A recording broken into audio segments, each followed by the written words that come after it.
Welcome aboard the International Space Station. Why don't you go ahead and wave goodbye to all your family and friends back down on Earth. Now, if we were up on the actual space station, we would be in a weightless environment we call microgravity. That means we would be floating right now. In fact, everything floats. Think about it. No one could ever tell you to pick up your room because nothing would ever hit the floor. Pretty cool, huh? On the other hand, if you don't secure it, it won't stay where you put it. But if you lose your comb, pencil, or toothbrush, don't worry. You'll probably find it at the end of the day, stuck to the filters on the air recycling system. Now, our astronauts trying to live in space are like fish out of water. Space is a very hostile environment for humans, but the ISS provides all of the life support systems needed to keep them healthy.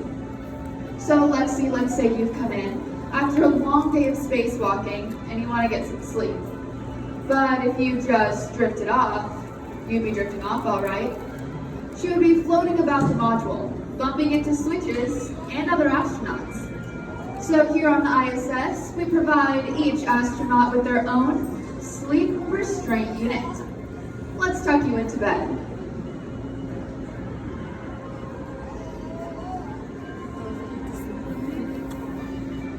Now go ahead and put one arm right through here, and the other goes right through there. And this last restraint will keep your head from bobbing up and down. All right, Lexi, how does it feel to sleep strapped to the wall? Not comfortable, huh? Well, I'm sure it'll be better once we get you in the top bunk. I'm just kidding. In microgravity, there is no up or down, east or west, floor or ceiling. So one astronaut can sleep here, one up here, one up against this wall, and one right here where I'm standing. And they'd all feel the same. But it's certainly not too comfortable to sleep strapped to the wall on Earth for 8 hours. So let's get you out of this. Why don't you go ahead and take a seat right here on our dual cycle ergometer. You got your pedals right down there, here are your handles, and why don't you go ahead and start exercising.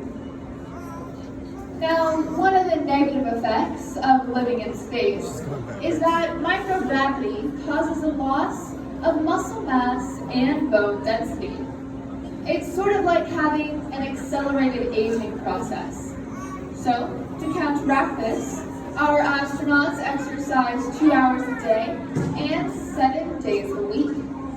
The current Expedition 61 crew members exercise on similar equipment, including a treadmill and the Advanced Resistance Exercise Device, shown in the video.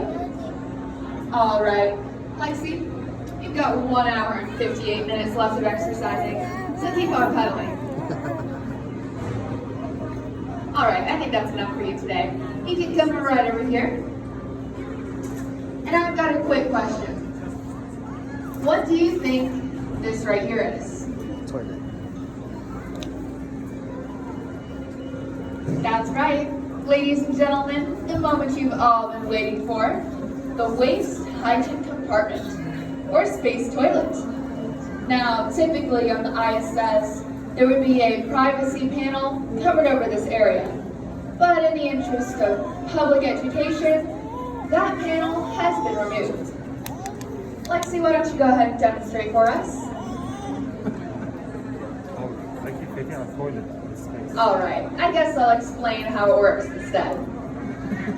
Now, our astronauts can't use water in their toilets because it'll float away. So they use suction to do the job that gravity provides for us here on Earth. So let's say you were to go number 2. You do it just as you would on Earth.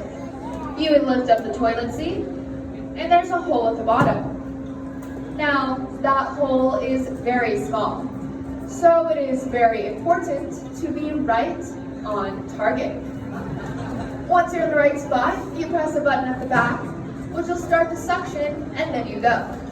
The suction will then pull the waste into a separate container where it can then be disposed of. Now, that's what they do with the solid waste, but they save their liquid waste. And that'll go right in here.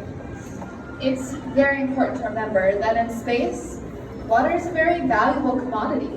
So we recycle all of it. So it'll go right in here, and it'll end up right here.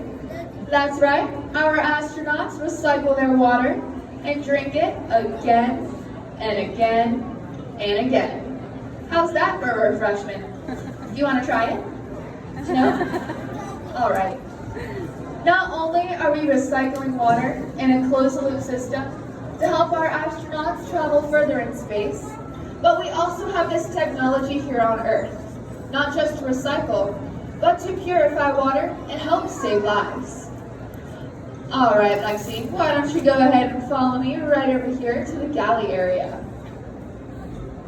Now over in this location here is where you and your fellow astronauts would be floating about, some upside down, some right side up, talking about your day and perhaps preparing their meals. Now these days, our astronauts have plenty of delicious foods and beverages to choose from, all made just by adding water. Now, Lexi, do you remember what kind of water?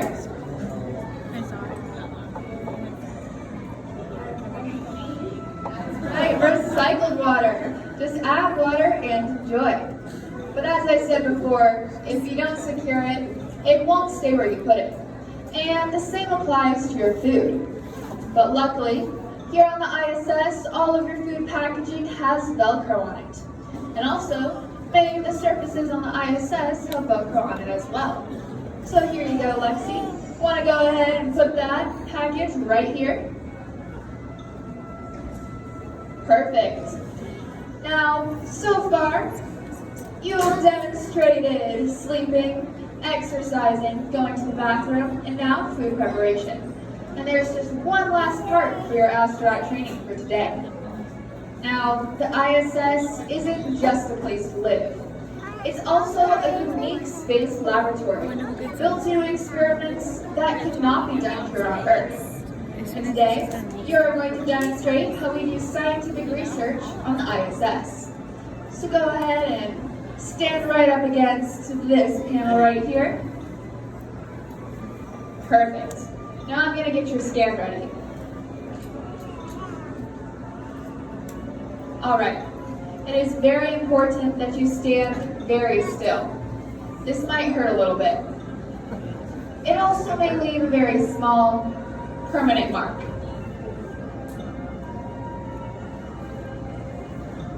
Make sure you're standing still. Awesome. Now, Lexi, you can go ahead and head back down to your seat, down those stairs over there, so you can see what we're going to do with your body scan. Let's give her a quick round of applause. Now, here on Earth, gravity keeps this tasty beverage inside. But take that away, and look what happens. With gravity gone, surface tension becomes the dominant force. And notice how when two blobs come together, they merge to form a bigger blob.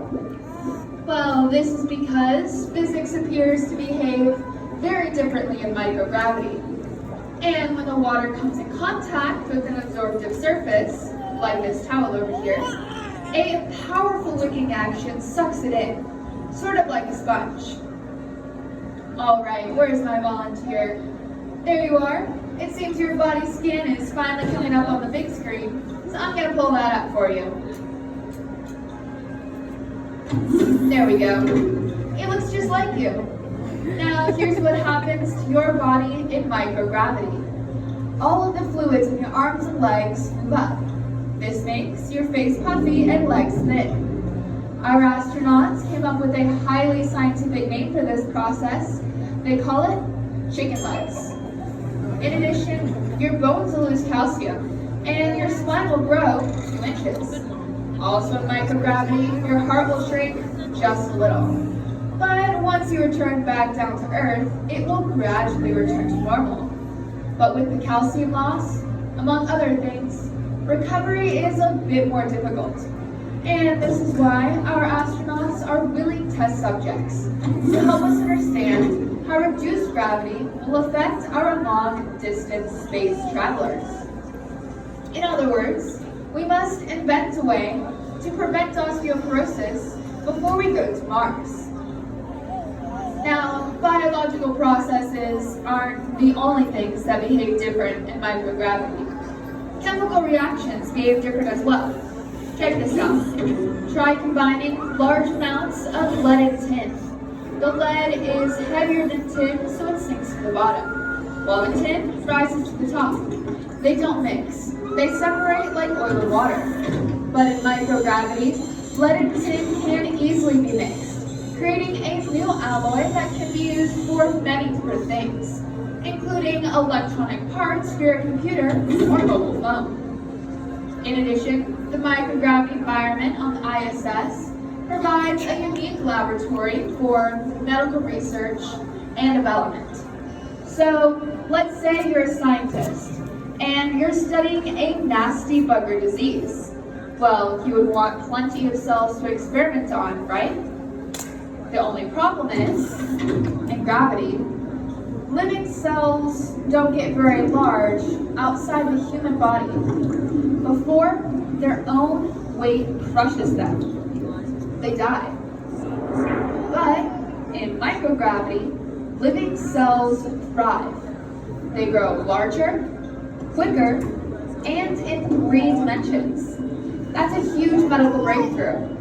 And we can generate large quantities of these cells and send the data back to Earth to be studied.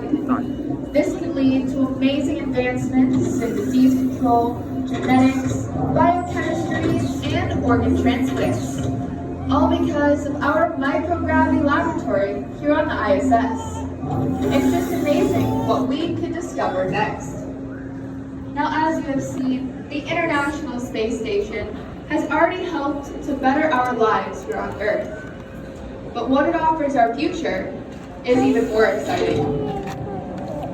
The ISS is just a stepping stone in our journey off the planet, beyond our low Earth orbit, and to our moon, to the asteroids in our solar system, and to our next destination, the red planet of Mars.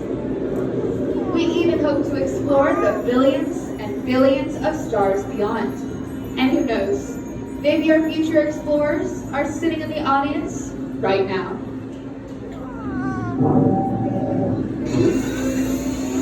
All right, where's my volunteer? There you are. You've got one last task to do for me today. You can come back up onto the stage to receive a special gift.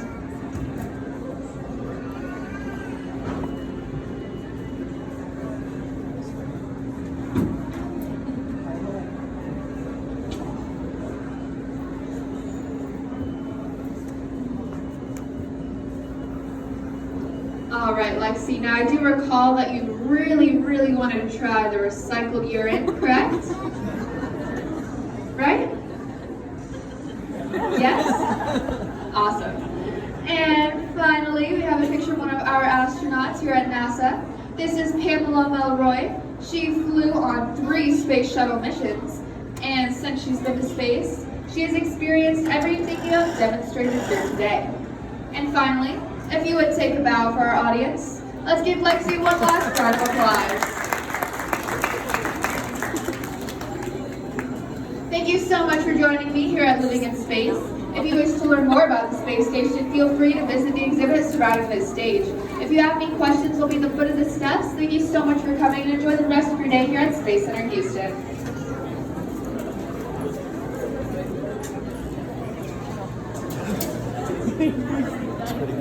Urine is a recycled urine.